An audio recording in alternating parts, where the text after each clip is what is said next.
G'day everybody, my name is Elliot Waters and you're listening to the Dysregulated podcast. As always, thank you for tuning in.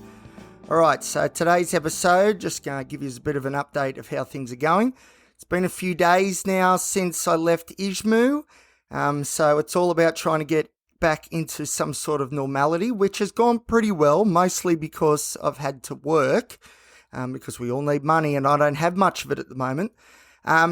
So work has provided that sort of structure and that routine sort of to work things around.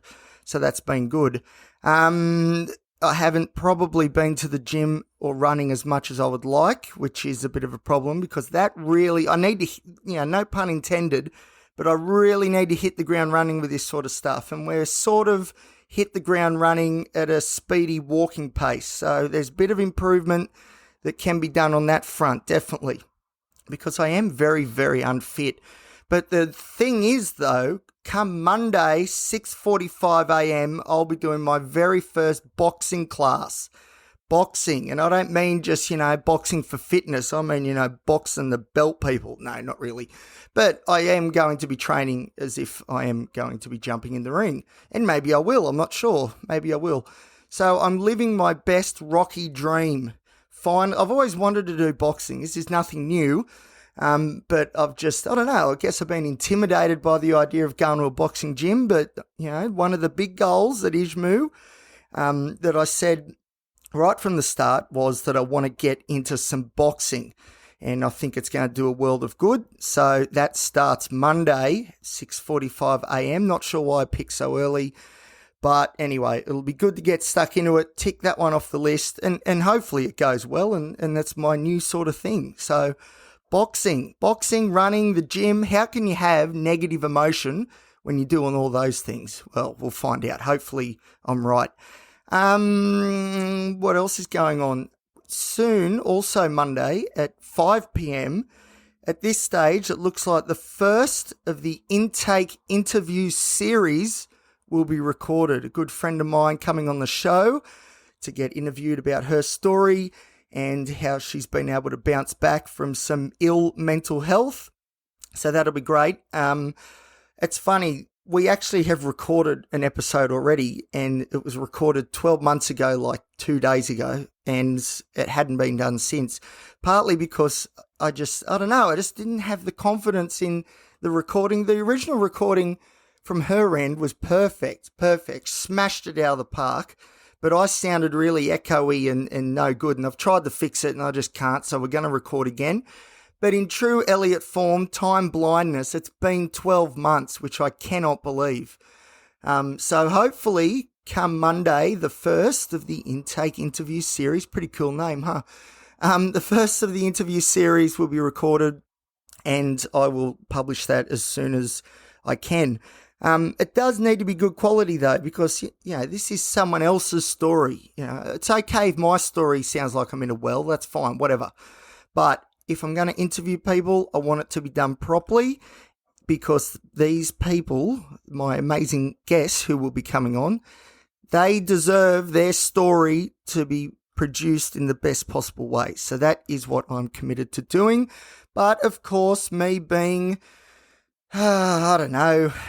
mentally different, I'm a bit of a perfectionist when it comes to these things, and the expectations that I put on are sky high, of course. So there's every chance we're going to record this and I'll can it, but I really, really want to start getting these interviews out because, my story's pretty broad. That's what happens when you've got 9 diagnoses, very broad story, but at the same time, it's just my story. And I want to get other people on the show because there'll be different insights to be gained from their experiences. So it's going to be awesome. It's going to be so cool. You think my story's good? Let me tell you, it's nothing compared to some of the people that are coming on the show. It's going to be brilliant. What else is happening? Let me think. I feel like there was something else I was meant to talk about. I'm not sure. Just a word on, I guess, how my mental health is actually going. So things are going okay. I've still got this problem. I'm going to do an episode about me being constantly anxious and often depressed soon, and the reasons for that and what it's trying to tell me. But it's true that once again, out of hospital, every morning I'm waking up with fear and trepidation, and it's really frustrating. So I've been navigating that a little bit, but thankfully the sweats have stayed away, the terrors have stayed away, because, I said in the last episodes, didn't I, how bad they were. It must have been pretty bad, because even when I think about it like now, I'm feeling quite uncomfortable. So yeah, doozy. Anyway, we've been through that. We're looking forward. We're moving on, and that's what's important. And once again, I've just forgotten something I was going to say. My memory's been pretty bad lately. I'll definitely say that much. It's I keep forgetting again if I've told people things, and it happened at work yesterday a couple of times. I was like, have I already told you this today? And the answer was yes, and that's a bit of a concern, because often before, when I've spoken about my memory, I've sort of been referring to the fact that, maybe I had a conversation with somebody 4 days ago, and then today, 4 days later, I cannot remember if I told them or not. Whereas this time, since I've got out of hospital, funnily enough, and probably when I was in there as well, it's sort of like a day by day, moment by moment, really, short-term memory issues. And it's not good, because it's just, I don't know, it's a little bit concerning. It's a little bit concerning. It's concerning because I think it's probably medication based. And, well, I've just spent 6 weeks in a psychiatric ward, and I'm still on 8 medications or whatever it is. So, I'm not completely comfortable with how that's all going. But anyway, the thing is, I need my own psychiatrist, and that's one of the goals soon. I'm going to the GP. When am I going to the GP? Next week sometime, speaking of memory detail loss. I'm going to the GP, going to try and get some referrals to some psychiatrists, probably ones that do telehealth online. At the moment in Newcastle, good luck finding a psychiatrist with their books open. It just isn't happening. So lots of people from Newcastle, Newey, are travelling to Sydney to see psychiatrists down in Sydney. Not that the picture's much rosier in Sydney. There's a shortage just across the board. But Newcastle, definitely, there's nothing going on up here. There's no paediatricians either. So a lot of young families are going to Sydney to try and figure out what's going on. And I may have to do the same thing. But I'm going to try this telehealth online thing. I found one that specialises in ADHD, which basically means they're an amphetamine drug dealer. So I'm all about that, because that is the one medication that I probably could use that is missing. Because my ADHD, which is probably also playing its role with the memory issues, is certainly not being managed very well at the moment, that's for sure. But yeah, telehealth, because the thing is, with so many medications and so many diagnoses, my mental health in general across the board needs to be managed by one person, hopefully one professional who has the framework, this is the plan, and let's do it. Instead of what has happened, which is all these different doctors have seen me, done their own little things, and then said, see you later. And that's how I've accumulated so many scripts, because I've had so many doctors who have so many different ideas on how to approach things. So it'll be good to get a psychiatrist and sort of get that nutted out. As far as my psychology stuff goes, I've tried to get an appointment with my psychologist, but that's proving very, very difficult as well. So I'm going to have to figure that out, because although the medication stuff definitely needs looking at, the real benefits moving forward when it comes to creating this life worth living, for me, is psychologically based. It's not so much medications. The medications are sort of, when you're on 8 or 9 meds like I am, you've sort of hit the end of the road when it comes to the medication story. But when it comes to psychology, there is plenty to do, plenty to do. So I need to get back into that as well, because, like I said, there's sort of a limit to how much the medications can do. And then for me, this is for everybody, but especially for me, because I've just about hit that limit, I think, psychological interventions are the way to go. Speaking of psychology, my research assistant job at the University of Newcastle, pretty good news. I've done you may remember, I think I've said I'm a lived experience expert. So I'm looking at some of the research that's coming out, one paper in particular with my old supervisor, my supervisor during my thesis. So he got me on board because he knows the stuff I'm doing and the community and all that sort of stuff. And he said, right, Elliot, you're the lived experience expert. Here's some interventions we're going to create for men with low mood. I want you to have a look at it and say, yep, that works, that resonates, or nah, don't do that. That's not the way. It's not the way to approach things, because the idea is not to make these interventions too scientific. They've got to be real. They've got to be fair income. And when it comes to being fair income, yours truly is the man. But in all seriousness, though, it's going well. So I've done all the feedback on all the stuff and recorded some videos as well for the app. It'd be nice if I could get these videos and maybe get the audio recordings, and I'll try and upload them as a series on here as well. But the videos went really well, and my supervisor was ecstatic with how things are going.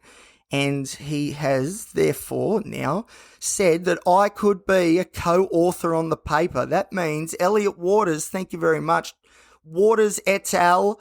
No, I wouldn't be at the start of the co-authorship, but I'd be in there. Waters 2024. How cool is that? And it's not because, this opportunity hasn't come because my thesis was unbelievable. My thesis was middle of the road sort of stuff, but of course, with the mental health battles I had that year, it's a miracle I finished it all. And it's a great testament to my resilience. But the fact is, it's the lived experience that's the value, not so much me as a student or an academic myself. It's the lived experience. And this is what's so exciting, that lived experience is now attracting this sort of value idea around it. It's really awesome.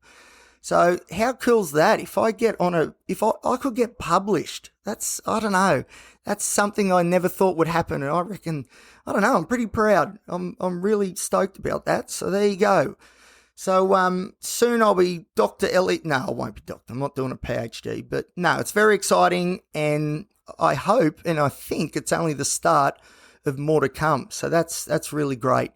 And it adds, it sort of validates my experiences. I've said it before many times, I'm sure, but, using my story for good is important, so I can look back and be like, okay, that was a pretty crappy time, but at the same time, look what has been produced out of it. So, maybe I still didn't wish I went through it, but hey, here's some good reasons and good outcomes because of it. So, keep that in the back of your mind, and that's what I've been trying to do. So there you go. So my gig at the university hopefully is expanding, and that's so exciting. Too many let me think. That could be it for today, I think. So again, thank you to everybody who has been messaging. I do appreciate that. Oh yeah. Some of you new listeners from Newcastle are probably listening because of all the posters that I've put up around the city. So yesterday at 5 a.m. I got up because I couldn't sleep. My sleep's not been brilliant at the moment. But anyway, I got up at 5 a.m. because I couldn't sleep. I thought, right, I'm going to be productive. So I jumped in my car. I had 50 posters. So I printed off 50 posters and I've laminated them all. It's taken me hours to do. Then I jumped in the car yesterday and I put posters up all over Newey. So if you're listening because of my posters I've been putting up, feel free to let me know, because that's pretty cool if people are stumbling across it and going, hey, that's something I'd be interested in. I'll give that a listen. So, yeah, it's definitely my autism that's coming out, though, for sure. Like, it's who gets up at 5 a.m. with 50 posters of their podcast and just plasters them all around the city. I'll tell you who does it. Elliot Thomas Waters. That's who does it. And there's plenty more going to be going up. 50's just the start. I was originally aiming for 100, but seriously, I smashed it out, that 50 yesterday. I can do more. Going to hit 200. I'm just going to keep going until the council ring me up and say, if you don't stop putting these posters up, we're going to do something. We're going to fine you. That's the only way I'm going to stop. So Newcastle City Council, please, it's for a good cause. Just let me do it. All right, let me have my fun. and nobody, nothing goes wrong. It's all good. It's fine. Okay, that'll do. Thank you for listening as always. Now, I think I said at the start of the show, I forget, but whatever. If you're enjoying the show, feel free to like, subscribe, give us a great rating, and because it's good for the algorithm, and you can share the show around with your mates. And you can follow me on Instagram, and you can also fluffing lines right at the end.